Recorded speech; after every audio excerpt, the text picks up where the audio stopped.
भाई ये क्या लिखा है?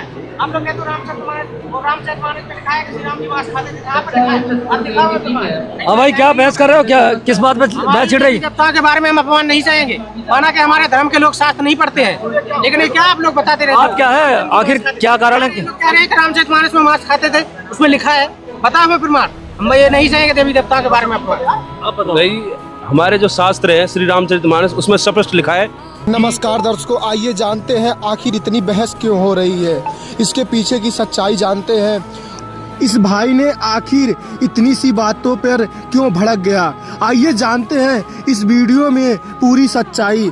दोस्तों चलिए वीडियो को स्टार्ट करते हैं और इस वीडियो को ज़्यादा से ज़्यादा शेयर करें उन लोगों के पास जो लोग राम जी को भगवान मानते हैं, कहते हैं वह पूर्ण परमेश्वर है। तो आइए जानते हैं पूरी सच्चाई। दोस्तों चलिए वीडियो को स्टार्ट करते हैं। हाँ भाई ये क्या लिखा है? हम लोग कहते रामचरितमानस में लिखा है कि श्री राम जी मांस खाते थे। यहाँ पर लिखा है, आप दिखाओ। हाँ भाई, क्या बहस कर रहे हो? क्या किस बात पे बहस छिड़ रही? देवताओं के बारे में हम अपमान नहीं चाहेंगे। माना कि हमारे धर्म के लोग शास्त्र नहीं पढ़ते हैं, लेकिन ये क्या आप लोग बताते रहते हैं? बात क्या है? आखिर क्या कारण है? लोग कह रहे हैं कि रामचरितमानस में मांस खाते थे, उसमें लिखा है। बताओ हमें प्रमाण। हम ये नहीं चाहेंगे देवी देवताओं के बारे में अपमान। भाई हमारे जो शास्त्र है श्री रामचरितमानस, उसमें स्पष्ट लिखा है कि इसमें जो श्री राम जी है वो मांस खाते थे। भाई आपके बोलने से कुछ नहीं होता है, प्रमाण दिखाओ। आज तक धरती पे क्या है, सब लोग बोलते हैं। अभी जितने भी कथावाचक हैं, शंकराचार्य हैं, उनको हमने देखा कि बोलते हैं, लेकिन कोई चीज प्रमाण नहीं दिखाते। आप दिखाओ अगर क्या सच्चाई है। हमारे जो हिंदू धर्म के कथावाचक है, उन्हें अपने शास्त्रों का बिल्कुल भी ज्ञान नहीं है। वो अपनी बस मनमुखी बातें बोलते हैं, वो शास्त्रों को बिल्कुल नहीं दिखाते उसमें क्या लिखा है, बस अपने मन की बातें बोलते हैं सबके आगे। लेकिन जो श्री रामचरितमानस जी है, इसमें स्पष्ट लिखा है इस चीज़ का, जो तुलसीदास जी की है। इसमें हम आपको दिखाएंगे श्री रामचरितमानस, तुलसीदास जी सचित्र सटीक मोटा टाइप, गीता प्रेस गोरखपुर से लगा दिया हुआ आपने फेम। आप भाई साहब इसे बिल्कुल, आप इसे गीता प्रेस गोरखपुर, ये हमारी, आप अगर आपको इसमें कोई दिक्कत आएगी आप गीता प्रेस गोरखपुर वालों से बात करना। गोरखपुर से हाँ जी, चलो ठीक है, दिखाओ आप प्रमाण दिखाओ। इसे दिखाते हैं, आज देखते हैं। दर्शकों देखिए, आप लोग भी देख सकते हैं। ये अभी इन्होंने दिखाया कि रामचरितमानस जो कि सचित मोटा टाइप, और यहाँ पर गीता प्रेस गोरखपुर से प्रकाशित है। और आगे ये खोल के आपको दिखा रहे हैं। ये है, इसके वितरक हैं गुलवानी बॉक्स एजेंसी जी। ये मौजपुर दिल्ली, धार्मिक ज्योतिषी टेक्नोलॉजी एंड मेडिकल बुक्स विक्रेता। इसके मुद्रक है गीता प्रेस गोरखपुर। ये इसका पिन कोड है, ये फ़ोन नंबर है जिनका। और बाल कांड में जो पेज नंबर 187 पे, इस पे 187 पे, हाँ जी 187 पे। ऐसे तो नहीं अलग से आप नहीं अलग से नहीं है, इसमें इसकी काउंटिंग बराबर चल रही है। आप देखिए 186, 187, 188। तो आप 187 देखेंगे जो रामचरितमानस में इसमें लिख रहा है श्री राम जी के बारे में। बंधु शाखा संग ले ही बोलाई, बन मृगा नित खेल ही जाई, पावन मृग मार ही जाए जानी, दिन प्रति निरपय देखा आनी।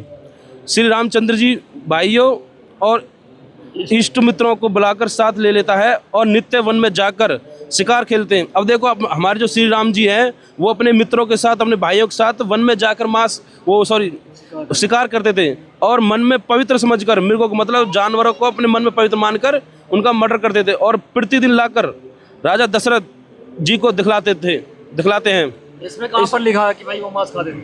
इसमें लिखता रखा है जी, इसमें मन में पवित्र, उसमें अगली बार में लिख रहा है 188 में जी। जे मृग राम बान के मारे ते तनु तजी सुरलोक सिधारे, अनुज शाखा संग भोजन करे, मातु पिता आज्ञा अनुसरोही। अब इसमें लिख रहा है कि जो मृग श्री राम जी के बाण से मारे जाते थे वे शरीर छोड़कर देवलोक को चले जाते थे। श्री रामचंद्र जी अपने छोटे भाइयों और सखाओं के साथ भोजन करते हैं, मतलब कि वो जो हिरन को मार करते थे ना, भोजन तो वही खाना खा रहे हैं। मांस के बारे में ये अभी आप देखोगे मृगों को मारते थे और वो भोजन करते थे। भाई हिरन को मारते थे, किसी और जानवर को मारते थे तो उनके साथ भोजन करते थे भाई, और अपने माता पिता की आज्ञा का पालन करते थे। मतलब जो राजा दशरथ जी थे वो पहले क्या है, राजा तो शिकार करते थे, शिकार करके लाते थे, लेकिन ये नहीं कि वो भोजन करते, मतलब इसी को खाते थे। इसमें स्पष्ट लिखा है ना जी, इसमें कि मृग को ही खाते हो, मृग को ही खाते थे वो, इसमें लिखा है। और ये सब काम अपने पिता और माता के कहने से वो करते थे जी, राजा श्री राम जी। मृग खाते थे, मांस खाते थे, मांस खाते थे, स्पष्ट लिखा। भाई आप देखो, इसमें पढ़ोगे ना आप जब ही देखोगे इसमें। ठीक है भाई, हम अपने घर पे जाके देखेंगे। और इसमें दूसरी बात है, एक और हमने बात सुनी है, कहते हैं कि जो हनुमान जी है वो अपनी मतलब भक्ति के बारे में मना करती हैं। कहाँ लिखा है इस पे? इसमें कहाँ लिखा है? रामचरितमानस में स्पष्ट लिखा है, जो आपका ये सुंदरकांड में आइए हम दिखाते हैं। आइए दिखाते हैं इसमें हम प्रमाण आपको। एक से अभी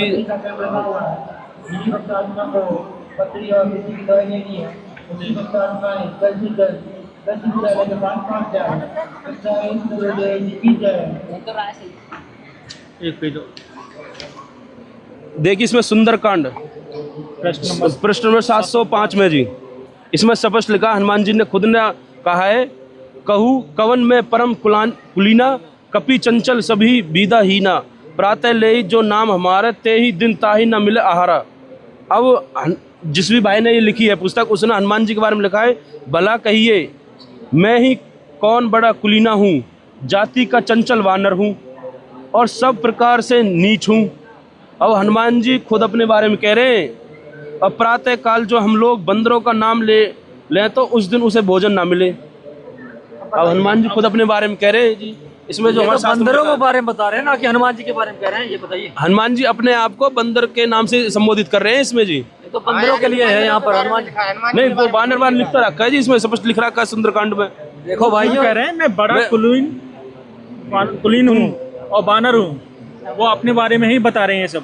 हनुमान जी कह रहे हैं इसके मतलब। मैं देखिए मिला के देखूंगा, अपने घर पे जाऊंगा, पहले इसको मिलान करके देखूंगा। कहीं ऐसा भी तो हो सकता है कि संत रामपाल जी महाराज जी ने इसको छाप रखा हो, नहीं खुद बना रखी हो, लिख संत रखी हो। आप चाहो तो इस गीता पुरुष गोरखपुर से आप खुद स्वयं मंगवा सकते हो, वहाँ जाके आप उसके पता लगा और जो उसके टीकाकरण वो हनुमान प्रसाद पोदार जी हैं। ठीक है मैं देखूंगा घर पे जाकर। और इसमें और भी तो लिखा है, बहुत कुछ लिखा बता रहे थे कि आप लोग दिखाते हैं काफी जगह सोशल मीडिया पे हम देखते रहते हैं कि भाई संत रामपाल जी महाराज के सारे दिखाते रहते हैं। ये चीज ये और दिखाइए इसमें क्या क्या है। नल नील वाला, नल नील वाला कर दो, नल नील वाला। ये इसको पकड़ा करो। इसमें ये भी दिखाते हैं कि लोग नल नील को परमात्मा मिले थे, तो कबीर साहब के बारे में बताते हैं, जो कि नल नील रामचंद्र जी के भगत थे। रामचंद्र की शक्ति से उन्होंने मतलब वो पुल बनाए थे, वो बनाए थे। और यहाँ बताते हैं कि रामचंद्र जी नहीं और नल नील के कोई हनुमान प्रसाद पोदार जी उन्होंने लिखा है इसमें हनुमान जी के बारे में रामचंद्र मानस में, नाथ नील नल कपि दोहे भाई, लड़की कोई ऋषि आशीष पाई, तिन्हे के परस किए गिरिभारे, त्रही जल्दी प्राप्त तुम्हारे। समुद्र ने कहा, हे नाथ नील और नल दो वानर भाई, इन्होंने लड़कपन में ऋषि आशीर्वाद पाया और उनके स्पर्श कर लेने से भारी पहाड़ भी आपके प्रताप से समुद्र पर तैर जाएंगे। ये तो कोई ऋषि के बारे में कह रहे हैं ना। ये जो ऋषि है वो जो सतयुग में उसमें द्वापर युग में आए थे, त्रेता युग में आए थे मुनिंदर ऋषि, उनके आशीर्वाद से इन दोनों भाइयों का आशीर्वाद मिला था कि उनके जो समुद्र कोई पहले जो ऋषि थे वहाँ के आसपास, उनके सामान को फेंक देते, उनके बर्तनों को कपड़ों को नदियों में फेंक देते थे, वो डूब जाते थे।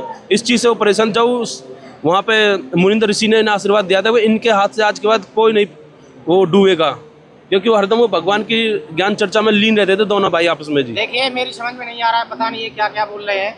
मैं अपने घर पे जाके इसको मिलान करके देखूंगा। कहीं ना कहीं इनकी बातों में मेरे को मतलब सच भी लग रहा है, कहीं ना कहीं ये दिखा रहे हैं प्रमाण, तो सच ही होगा। देखेंगे हम अपने घर पे जाके और फिर समझेंगे इस बात को, कैसी क्या सही लिखा है या फिर गलत।